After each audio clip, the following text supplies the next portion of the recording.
Hi friends, நாம் இன்றைக்கி என்ன வீடியோ பார்க்க போகிறோம் அப்படின்னா, நம்ம சப்ஸ்கிரைபர் கேட்ட ஒரு ஃபேமிலி பட்ஜெட் தான். அதாவது அவங்க பார்த்திங்க அப்படின்னா டெய்லி சேலரி வந்துட்டு வாங்குகிறாங்க. அவங்க என்னெல்லாம் செலவு பண்ணுறாங்க, அது மட்டும் இல்லாமல் அந்த செலவில் இருக்க மிச்ச பணத்தை எப்படி இன்வெஸ்ட் பண்ணலாம் அப்படின்னு வந்து நம்மக்கிட்ட வந்து கேட்டிருந்தாங்க. எனக்கு அவங்க நேற்று இமெயில் பண்ணியிருந்தாங்க. ஸோ அவங்களுக்கான வீடியோ தான் இது. அவங்க மட்டும் கிடையாது, டெய்லி சம்பளம் வாங்குகிற பீப்புள்ஸ் கூட இந்த வீடியோ ரொம்ப யூஸ்ஃபுல்லாக இருக்கும். டெய்லி சம்பளம் வாங்குகிறவங்க செலவு வந்துட்டு சமாளித்து எப்படி சேவிங்ஸ் பண்ணலாம் அப்படின்ற வீடியோ தான் நாம் இன்றைக்கி வந்து பார்க்க போகிறோம். வீடியோவை ஸ்கிப் பண்ணாமல் பாருங்கள். இப்போது அவங்களோட டெய்லி சேலரி பார்த்திங்கன்னா 700 ரூபா. அவங்க பார்த்திங்கன்னா கொத்தனார் வேலைக்கு தான் போகிறாங்க. கொத்தனார்னால் உங்களுக்கே தெரியும், அவங்க லோக்கலில் தான் போயிட்டுருக்காங்க. ஸோ லோக்கலில் போகிறவங்களுக்கு வந்துட்டு ஒரு நாளைக்கு பார்த்திங்கன்னா 700 ரூபா தான் சம்பளம். அவங்க வீட்டில் மொத்தம் 4 பேர் இருக்காங்க. 4 பேர் யாருன்னா அவங்க ஒய்ஃபு, அப்புறமா வந்துட்டு அவங்களுக்கு வந்துட்டு 1 வயசு ஒரு பெண் குழந்தையும் 3 வயசு ஒரு ஆண் குழந்தையும் இருக்காங்க. ஸோ அவங்களுக்கான ஃபேமிலி பட்ஜெட் தான் இது. அவங்க பார்த்திங்கன்னா ஒரு நாளைக்கு 700 ரூபா சம்பளம். சண்டே வந்து அஸ் யூஷுவல் எல்லாருக்கும் தான் லீவு. ஸோ 26 நாள் தான் அவங்க வந்து வேலைக்கு போகிற மாதிரி இருக்கும். அவங்களோட சேலரி பார்த்திங்கன்னா ஓவராலாக 18,200 ரூபா இதுதான் அவங்களோட சேலரி. ஸோ இதுக்கு தகுந்த மாதிரி பார்த்திங்க அப்படின்னா அவங்க என்னெல்லாம் செலவு பண்ணுறாங்கன்னு சொல்லியிருக்காங்க. அதுலேருந்து நம்ம எப்படி சேவ் பண்ணலாம் அப்படின்றத தான் நான் வீடியோவாக மேக் பண்ணி போட்டிருக்கேன். இது உங்களுக்கு யூஸ்ஃபுல்லாக இருக்கும்னு நான் நினைக்கிறேன். அவங்க பார்த்திங்கன்னா வாடகை வீட்டில் தான் இருக்காங்க. அவங்களோட ரெண்ட்டு பார்த்திங்க அப்படின்னா 2,500 ரூபா. அவங்க ரொம்ப வருஷமாகவே அந்த வீட்டில் தான் இருக்காங்க. அவங்களோட ரெண்ட்டு வந்துட்டு 2,500 ரூபா.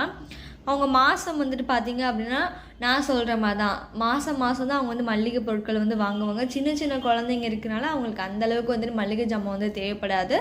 மந்த்லி ஒன்ஸ் வந்துட்டு வாங்கிப்பாங்க. அவங்க மளிகை ஜாமான் பார்த்திங்கன்னா 2,000 ரூபாய்க்குள்ளேயே முடிச்சுப்பாங்களாம். காய்கறி பார்த்திங்கன்னா அவங்க வந்துட்டு வாரம் தான், அதாவது சந்தை இந்த மாதிரி இதெல்லாம் வந்து காய்கறி வாங்குவாங்க. ஒரு வாரத்துக்கு 200 ரூபா தான். ஸோ அதை கனெக்ட் பண்ணி பார்த்தீங்கன்னா நான் 800 ரூபா வந்து போட்டிருக்கேன். நான்வெஜ் பார்த்திங்கன்னா சின்ன சின்ன குழந்தைங்க தானே இருக்காங்க. ஸோ அவங்களுக்கு ஏற்ற மாதிரி தான் நம்ம வந்து பண்ண முடியும். ஸோ நான்வெஜ் வந்து வீக்லி ஒன்ஸ் வந்து 1/2 kg வந்துட்டு சிக்கன் ஆர் மட்டன் ஃபிஷ் இந்த மாதிரி தான் வந்து எடுப்பாங்க. ஸோ ஒரு வாரத்துக்கு 250 ரூபா மாதிரி கனெக்ட் பண்ணோம் அப்படின்னா 4 வாரத்துக்கு 1000 ரூபாய் ஆச்சு. பால் பார்த்திங்கன்னா கை குழந்தை இருக்கிறனால ஒரு நாளைக்கு 1/2 லிட்டர் வந்து வாங்குறதுனால ஒரு பால் வந்துட்டு 1/2 லிட்டர் ஒரு மாதத்துக்கு எவ்வளோ ஆச்சுன்னா 600 ரூபா ஆகுது. இப்போ டிவி எல்லார் வீட்லேயும் வந்து டிவி இருக்கும் மாதிரி தான், எல்லார் வீட்லேயும் டிவி இருக்கிற மாதிரி தான். ரீசார்ஜ் பார்த்திங்க அப்படின்னா 250 ரூபா. ஒரு மாதத்துக்கு ரீசார்ஜ் வந்து 250 ரூபா.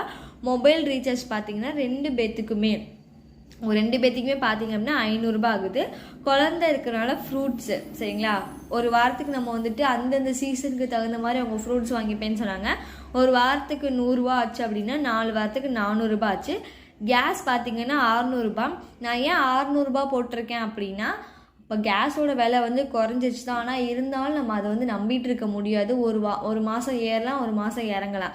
ஸோ அதை பற்றி நம்ம பயப்படாமல் இருக்கணும் அப்படின்னா ஒரு மாதத்துக்கு நம்ம 600 ரூபா வந்து போட்டோம் அப்படின்னா அவங்க பார்த்திங்கன்னா 3 மாதம் அதை வந்து யூஸ் பண்ணுவேன்னு சொல்லியிருக்காங்க. ஆனால் அதையும் நம்ம நம்பிட்டு இருக்க முடியாது. நம்ம 2 மாதம் கணக்கு வச்சு போட்டோம் அப்படின்னா ஒரு மாதத்துக்கு 600 ரூபா நம்ம எடுத்து வச்சோம். 2 மாதத்துக்கு வச்சு 1,500 ரூபா. ஸோ நம்ம கேஸ் எப்போ தீருதோ அதை பற்றி கவலைப்படாமல் இருக்கலாம். கரண்ட்டு பில் பார்த்திங்கன்னா 300 ரூபா ஆகுது. ஏன்னா ரெண்டட் ஹவுஸில் அவங்க வந்து தண்ணி சார்ஜ் எல்லாமே வந்துட்டு இதில் தான் வந்து டேலி ஆகும். ஸோ கரண்ட்டு பில் பார்த்திங்க அப்படின்னா 300 ரூபா. அவங்க பார்த்திங்கன்னா தீபாவளி சீட்டு போட்டிருக்காங்க. தீபாவளி சீட்டு எதுக்கு அப்படின்னா அந்த தீபாவளி சமயத்தில் வந்துட்டு ஏதோ நகை வாங்குறதுக்கோ இல்லை அவங்களோட அந்த என்ன சொல்கிறது அன்னைக்கு வர செலவுகளை வந்துட்டு சரி பண்ணுறதுக்கு தீபாவளி சீட்டு வந்து வாரம் பார்த்திங்கன்னா 400 ரூபா. வாரம் வந்துட்டு 300 ரூபா. அப்போ 4 3 வந்துட்டு 12, 1,200 ரூபா. நான் 400 ரூபான்னு சொல்லிட்டு தப்பாக எடுத்துக்காதீங்க. 1,200 ரூபா லோன் வந்து அவங்க வாங்கியிருக்காங்க. ஸோ லோன் வந்து மந்த்லி அவங்க வந்து கட்டினால லோன் பார்த்திங்க அப்படின்னா 2,500 ரூபா வந்தாச்சு. ஸோ ஓவரால் அவங்களோட எல்லா செலவுகளையும் சேர்த்து பார்த்திங்கன்னா 12,650 ரூபா ஆகுது. அவங்க நான் இப்படி தான் செலவு பண்ணுறேன்னு சொல்லியிருக்காங்க. அவங்களுக்கு ஏற்ற மாதிரி நான் இந்த மாதிரி எழுதியிருக்கேன். ஸோ அவங்க 12,650 ரூபா அவங்க செலவு பண்ணிட்டாங்க அப்படின்னா மீதம் இருக்கிற 5,550 ரூபாயை நாம் எப்படி இன்வெஸ்ட் பண்ணலாம், எந்த மாதிரிலாம் சேவிங்ஸ் பண்ணலாம் அப்படின்றத பார்க்கலாம். நான் பார்த்திங்க அப்படின்னா ஒரு 4 விதமான சேவிங்ஸ் வந்துட்டு சொல்லியிருக்கேன். என்னென்ன அப்படின்னா போஸ்ட் ஆஃபீஸ், செகண்ட் ஒன்று பார்த்தீங்கன்னா கோல்டு ஷீட்டு, அடுத்து வந்து அவங்க வீட்டில் 2 குழந்தைங்க இருக்கனால அவங்களோட எஜுகேஷனுக்கு, இன்னொன்று பார்த்தீங்கன்னா சேவிங்ஸ் அக்கௌண்ட் பேங்க்கு. இந்த 4 விதமான சேவிங்ஸில் தான் நம்ம எப்படி இன்வெஸ்ட் பண்ணலாம் அப்படின்றத பார்க்கலாம்.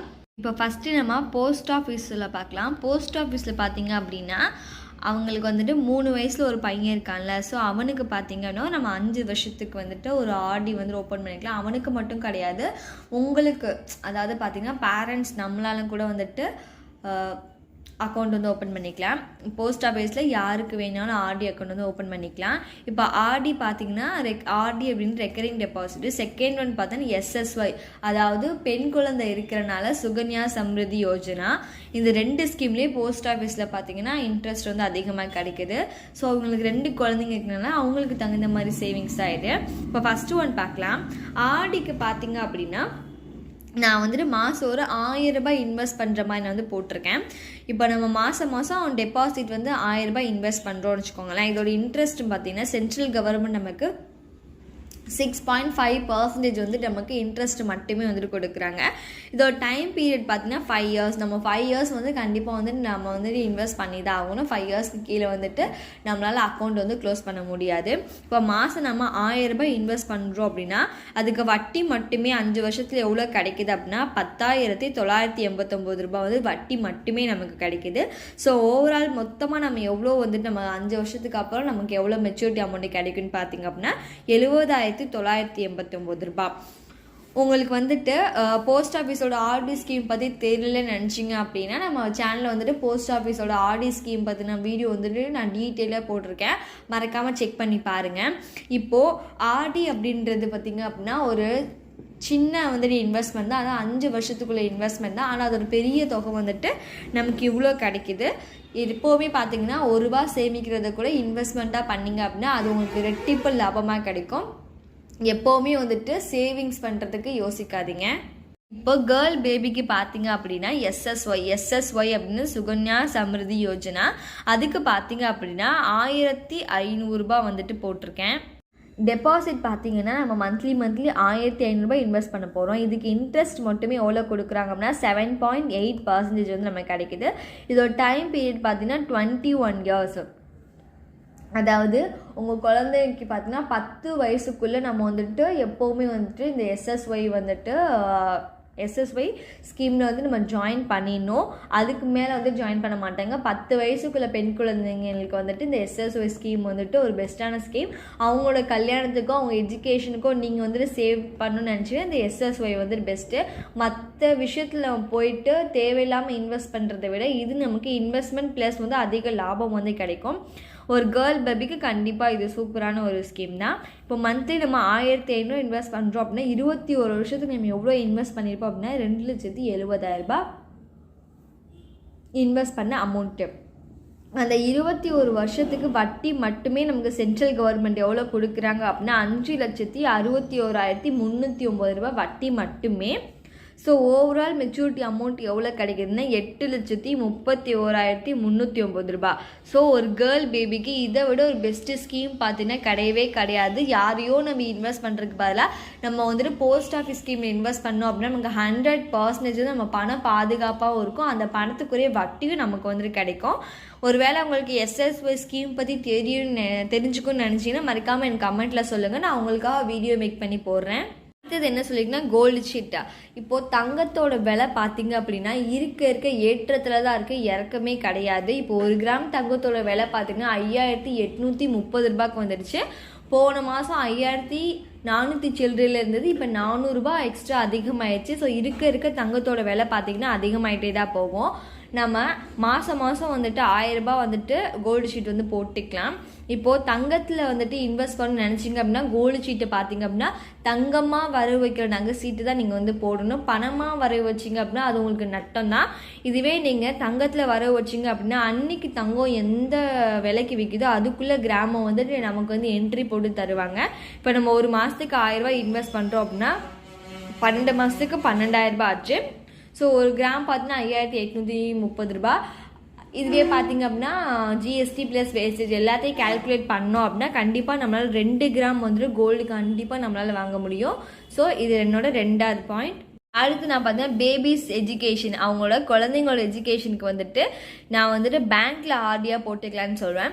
பேங்க் ஆர்டி பார்த்தீங்கன்னா அவங்க எஜுகேஷனுக்கு ரொம்ப யூஸ்ஃபுல்லாக இருக்கும். நமக்கு டக்குன்னு வந்துட்டு பணம் வந்துட்டு ஒரு சிறிய முதலீட்டில் சின்ன அதாவது கொஞ்சம் ஈஸியாகவே கிடைக்கும்னு நினச்சிங்க அப்படின்னா நம்ம பேங்க்கில் ஆர்டியாக போட்டுக்கலாம். பேங்க் ஆர்டி பார்த்தீங்கன்னா 3 monthsலேருந்தே வந்து ஸ்டார்ட் ஆகுது. இப்போ பேங்க்கில் பார்த்தீங்கன்னா டைம் பீரியட் பார்த்தீங்கன்னா 2 years வந்து போட்டிருக்கேன். மாதம் வந்துட்டு 1000 ரூபாய் நம்ம இன்வெஸ்ட் பண்ணோம் அப்படின்னா 24 மாதத்துக்கு எவ்வளோ ஆச்சு? 24,000 ரூபாய் ஆச்சு. இதுக்கு ப்ளஸ் வந்து 2 வருஷத்துக்கு வந்துட்டு நமக்கு ஒரு சின்ன இன்ட்ரெஸ்ட்டும் கிடைக்கும். அது மட்டும் இல்லாமல் நம்மளோட பணமும் பாதுகாப்பாக இருக்கும். ஃபோர்த் ஒன் பார்த்தீங்கன்னா சேவிங்ஸ் அக்கௌண்ட்டு.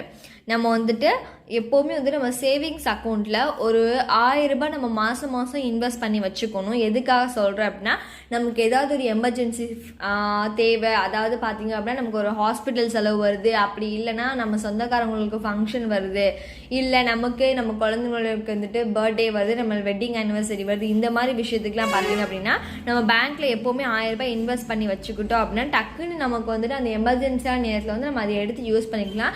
நம்ம பட்ஜெட்டில் போய் வந்துட்டு எடுத்தோம் அப்படின்னா கண்டிப்பாக பட்ஜெட் இடிக்க ஆரம்பிச்சிடும். ஆனால் அதுக்கு பதிலாக இந்த மாதிரி மாதம் சேவிங்ஸ் அக்கௌண்ட்டில் ஒரு அமௌண்ட் நம்ம போட்டு வச்சோம் அப்படின்னா அது வந்து நம்ம எமர்ஜென்சியான நேரத்தில் நம்ம கண்டிப்பாக வந்துட்டு கை கொடுக்கும். அது ரொம்ப யூஸ்ஃபுல்லாகவும் இருக்கும். ஸோ இந்த வீடியோ வந்து உங்களுக்கு பிடிச்சிருக்கும்னு நான் நினைக்கிறேன். இது அவங்களுக்கு அதாவது பார்த்தீங்கன்னா டெய்லி சேலரி வாங்குறவங்க பார்த்தீங்க அப்படின்னா இந்த மாதிரி வந்து பட்ஜெட் போட்டு நீங்கள் வந்துட்டு உங்கள் லைஃப்பை ரன் பண்ண ஆரம்பிச்சிங்க அப்படின்னா நிறையா பணமும் சேவிங்ஸும் பண்ணலாம். அது மட்டும் இல்லாமல் நம்ம என்ன செலவு பண்ணுறோம், எப்படிலாம் நம்ம பணம் வந்து கையிலேருந்து போகுது அப்படின்றத நம்ம ஈஸியாக தெரிஞ்சுக்கவும் செய்யலாம். இந்த வீடியோ அவங்களுக்கு மட்டும் இல்லை, எல்லாருக்கும் இந்த வீடியோ வந்துட்டு யூஸ்ஃபுல்லாக இருக்கும். அதாவது டெய்லி சம்பளம் வாங்குறவங்களும் சரி, மாத சம்பளம் வாங்குறவங்களும் சரி, எல்லாத்துக்குமே இந்த வீடியோ யூஸ்ஃபுல்லாக இருக்கும்னு நான் நினைக்கிறேன். இந்த வீடியோ உங்களுக்கு பிடிச்சிருந்தா லைக் பண்ணுங்கள், கமெண்ட் பண்ணுங்கள், உங்கள் ஃப்ரெண்ட்ஸ் அண்ட் ஃபேமிலிக்கும் ஷேர் பண்ணி அவங்களுக்கும் எப்படிலாம் பட்ஜெட் போட்டு செலவு பண்ணலாம் அப்படின்றத சொல்லிக் கொடுங்க, எந்த மாதிரி சேவிங்ஸும் பண்ணலான்றத சொல்லிக் கொடுங்க. மறக்காமல் நம்ம சேனலை சப்ஸ்கிரைப் பண்ணிக்கோங்க. சப்ஸ்கிரைப் பண்ணாதவங்க பார்த்தீங்க அப்படின்னா தயவு செஞ்சு சப்ஸ்கிரைப் பண்ணிட்டு பாருங்கள். சப்ஸ்கிரைப் பண்ணவங்க வீடியோ பார்க்காம இருக்கீங்க, தயவு செஞ்சு வீடியோவை பாருங்கள். இந்த வீடியோ உங்களுக்கு பிடிச்சதா லைக் பண்ணுங்கள். நீங்கள் போடுற ஒவ்வொரு லைக்ஸ் தான் எனக்கு ரொம்ப மோட்டிவேஷனாக இருக்கும். அது தகுந்தபடி தான் நான் அடுத்த வீடியோ எப்படி போடலாம் அப்படின்றத எனக்கு யோசிக்க ரொம்ப உறுதுணையாக இருக்கும். தேங்க்ஸ் ஃபார் வாட்சிங் ஃப்ரெண்ட்ஸ்.